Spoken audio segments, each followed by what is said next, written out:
So good morning or welcome to the channel. It's a bit of a different start today, isn't it? I'm not at home. I'm in fact in a very nice hotel called the Talbot. It's a place called Ondel, which is just south of Peterborough. And I'm here today because I'm going to be filming in the studio for Create and Craft. All very exciting. So, next important thing to do, make a cup of tea. So this is it, folks. This is where I've come to. This is Hochanda or Craft and Create. It's the studio complex where I'll be filming for the next 2 days. So sit back and enjoy the show. I'll be, of course, sweating it a little bit, but don't worry, we're going to have some fun. So sit back and relax and see how we get on. So here's a little peek behind the scenes. That's going to be my nest for a couple of days. And while I was filming this, another broadcast was being filmed live. As you can see, there are lots of sets and mine is just one of 6. So here we go. This is where I'm going to be filming from, and now a few clips of me in action. He's a very, very talented guy, and like I say, very funny as well, because honestly, yeah, when I said I'm not painting, no, it was like, no, don't give her a brush, she'll be fine. Can I say a huge hello to the wonderful Paul? How are you, Paul? I'm very well, my darling, thank you. We've both got a little bit of a brew on tonight, haven't we? Something like that. We certainly. Style, and that means we've got a fantastic guest with us. I've already got my sleeves rolled up, Paul. Ready to go? I'm ready to go because I'm going to be painting along with you. You are. You're quite right, it worked. It worked, I did a didn't it? cloud. Look at that. Oh my goodness, this is amazing. And from And the I other think side. it's that knowledge that you've created something. You know, Yes. it's so satisfying, Yes, isn't it? just empowered C. So we're going to be painting letter C's. Ah. And there's a mountain going to live in here. So somewhere up in this lavender area, I'm going to start with little letter C's. Little lettuce. Make a little curl. It's been a good snowy day on the mountain. Oh, lovely That's it. snowy day. Is it just on the one side? Just mainly on the right, a little in the centre, and nothing on the left. That's the shadow side. To be fair, it's me, so they'd be like, yeah, that doesn't surprise us, kid. That's it. Beautiful. Oh, so much fun. As you can see, I'm just doing little touches. I just want to knock off some of the high spots, Okay. but without destroying a lot of the lovely detail in there. Yeah. You can create a ton of detail. I'm going to go in at an angle, and I just want to put a little bit of a shimmer on the sea. So I'm just going to touch Okay. So under your moon, under your sun. under the sunshine along the horizon line. And Wow, just incredible. I've had an amazing time, I really have. And this is something that you're going to pick up at home and really, really enjoy. Who would have thought that at the start of the show this was a blank canvas?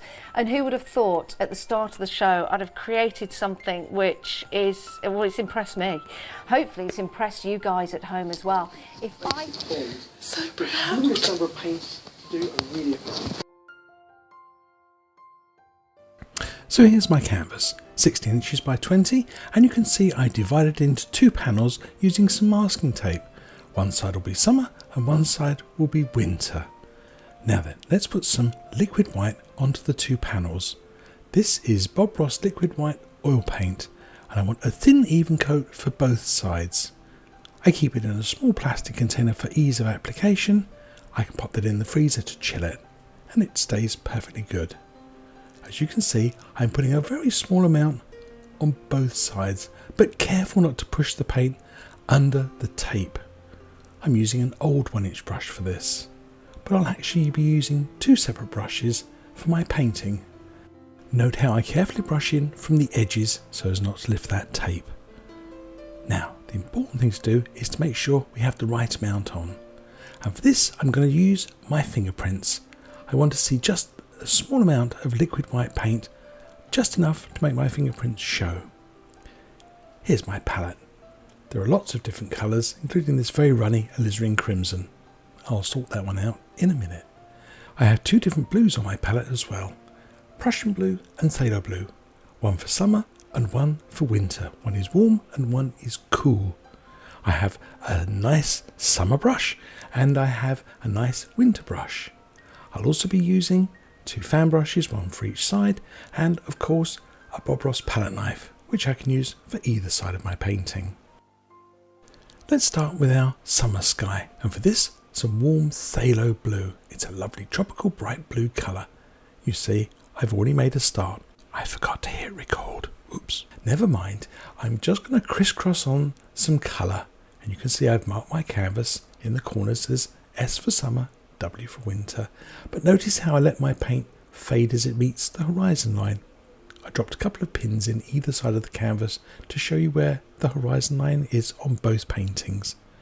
For my water, I brush in from the edge. Now, with that same dirty brush, I'm going to go into a very small amount of Alizarin crimson. Just rub it on the palette, on that little wet patch, and you can see you develop a nice sort of lavender colour. I'm going to add that just above my horizon line. This will form a nice shadow for my clouds. And I'll add a small amount to the reflections in the water as well. Now, let's start work on the winter side, and for this I'm using Prussian blue. Same technique, crisscrosses for the skies and long flat strokes for the water. Let's mix up a mountain colour, and for this I want a very dark, deep inky blue colour. Prussian blue, black, Van Dyke brown and a good amount of alizarin crimson. Mix it up really well. You can see on my palette the colour developing.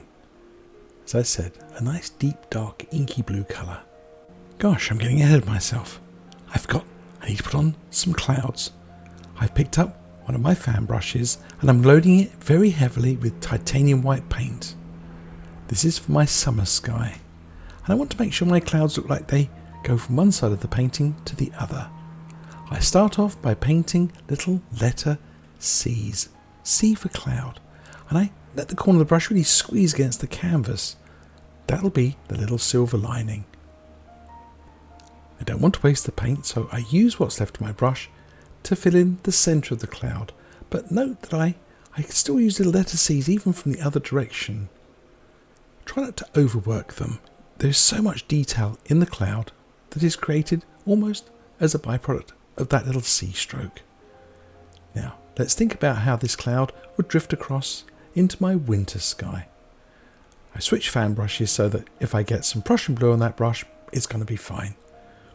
Now, with my summer brush and a few delicate touches right on the corner of the brush, notice how I gently sort of massage that paint into the canvas, but it's just little touches. Don't overwork it. Save all that lovely detail. I've dry cleaned my brush on a paper towel. Now, using finger and thumb and the side of my brush, hold the brush so gently you almost drop it. This just knocks off the high spots of white paint and finishes off our clouds. Now, time for that mountain. I use my palette knife and I slide up into my dark colour and get a small roll of paint. For this stage, I'm going to be using some pressure on the back of my knife, and I want my little mountain to sit somewhere up between these two cloud masses. Start off by just making a little sort of triangle shape. It doesn't have to be perfect, but think about how it might fit to the mountain on the other scene. Now with firm pressure, really push that paint down into the canvas. I can't stress this enough. I see more problems with mountains because there's just too much paint left at this stage for the snow to stick. I scrape off as much paint as I can and reform the mountains and reshape them as I go.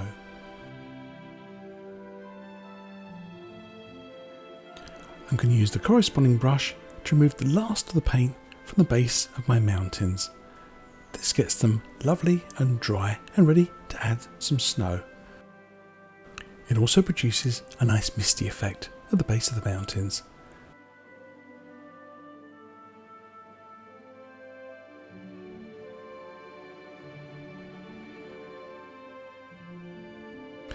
For my summer mountain, I want to create a marble mixture, a little bit of dark sienna and some white. I spread it out very flat and gather just a small roll. And with very gentle pressure, just finger and thumb holding the knife, point to the knife, top of the mountain, I just want to lay on a very small amount of this marble mixed colour. As you see, because the paint is only partially mixed, as it rolls down the mountain, the colours separate and split apart. This mountain has got partially thawed snow on it. The mountain on the right, the winter mountain, is just all snow. And again, a small roll of titanium white paint. Notice how gently I hold my knife and let it glide down the mountain. I put some different angles and shapes in. Experiment with your own knife techniques. Just remember, don't hold the knife too tightly. Now, back to my summer mountain. I'm going to add just a hint of snow. Maybe there's been a bit of a thaw. Both mountain peaks need some shadow, and for this I've taken a little Prussian blue and a small amount of titanium white. I'll even add a little bit of dark sienna into the mixture. Notice I'm using the small blade of the knife. It's easier to reach into some of those tight little spots. And again, light pressure. I barely hold my knife and again drag the paint down the mountain and let it break on that dark underpainting. I switched my bigger blade for this part of the mountain. I maybe have used the smaller knife. It might have been a bit easier, but it doesn't matter. I can repair my work as I go. There you are. Quick touch up and it's done. Complete with shadow.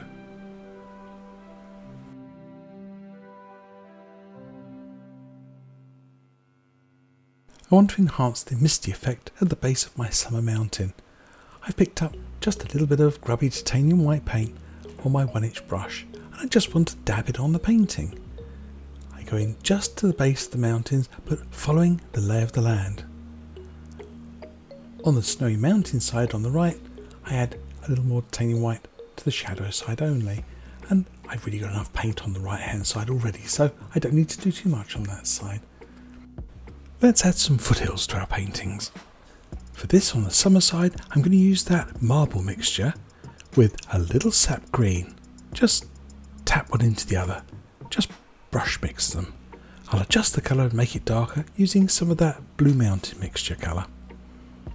See how I push the paint ahead of the bristles, just give it a little push. I want to just drive the paint right to the edge of the brush. Now, up in here, lay your brush at an angle and just tap. Notice the tapping action produces a texture.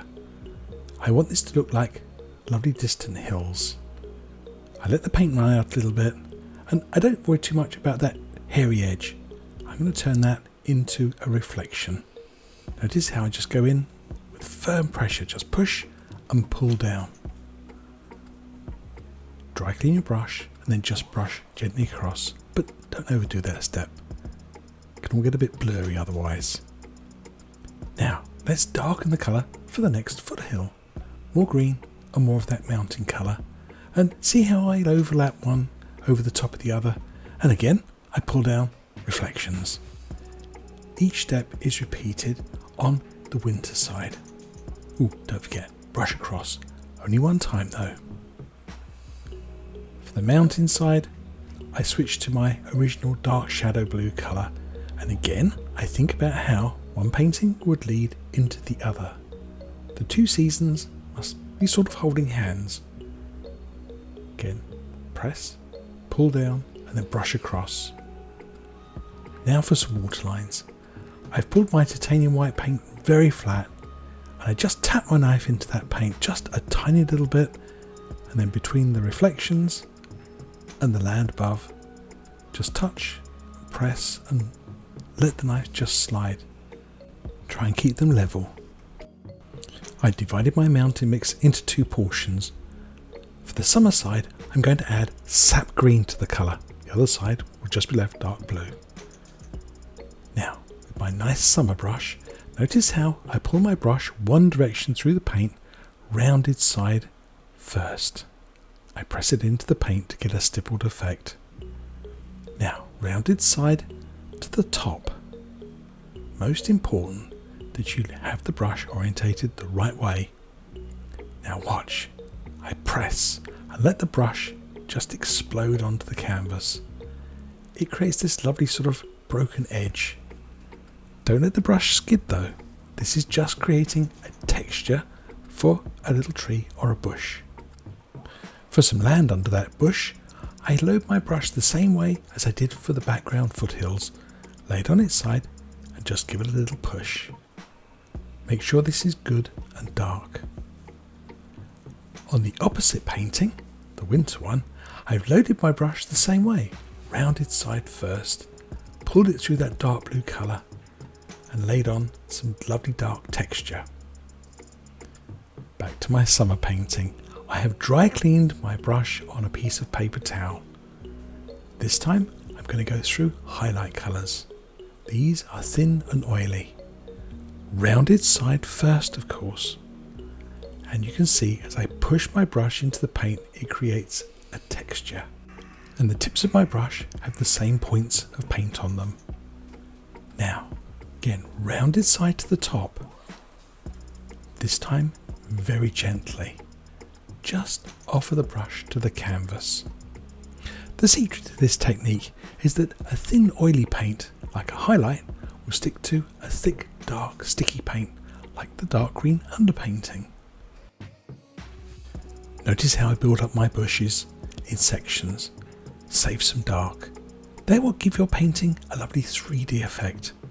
If you overfill them, they just look really muddy. I load my brush for some highlights, for some grass, the same way as I created the dark colour. Just press it forward into the paint and let it skid a little bit, and then just touch the canvas.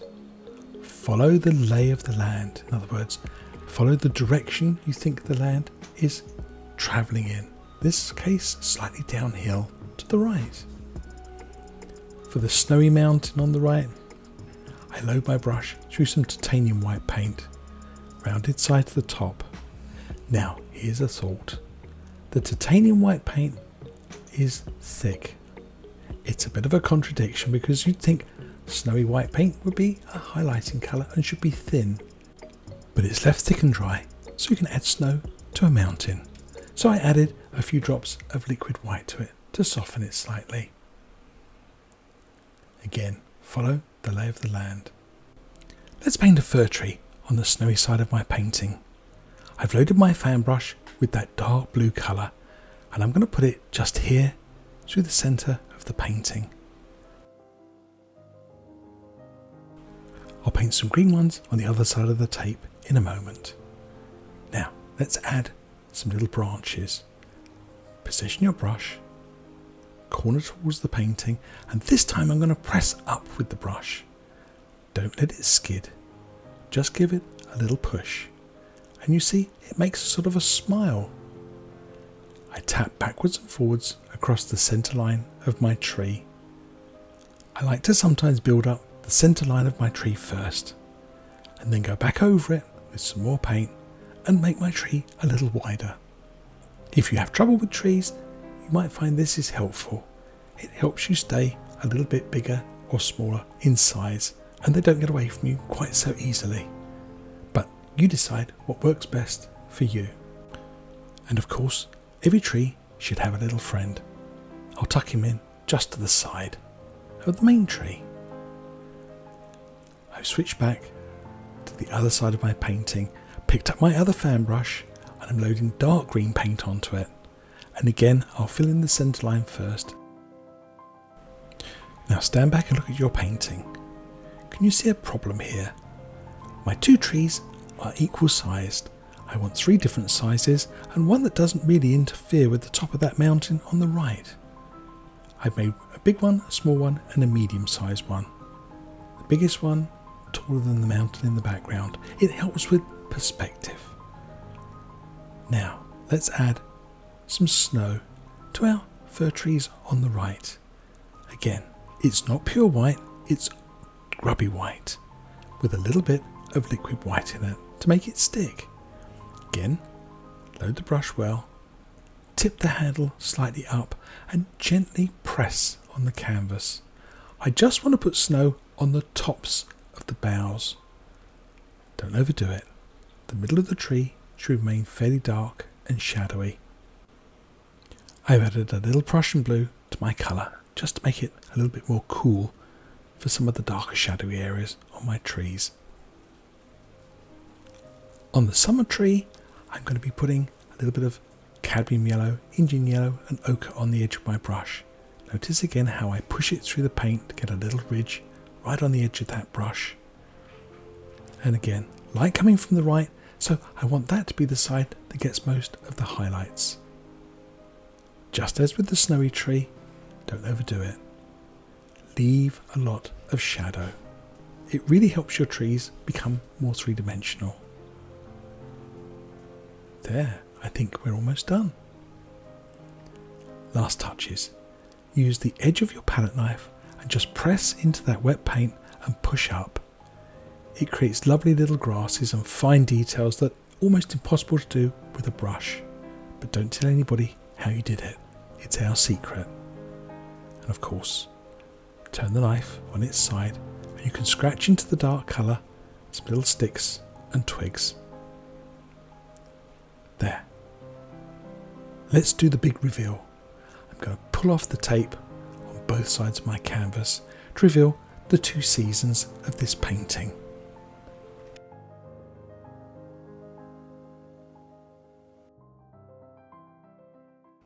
So there you have it. 1 canvas, 2 seasons.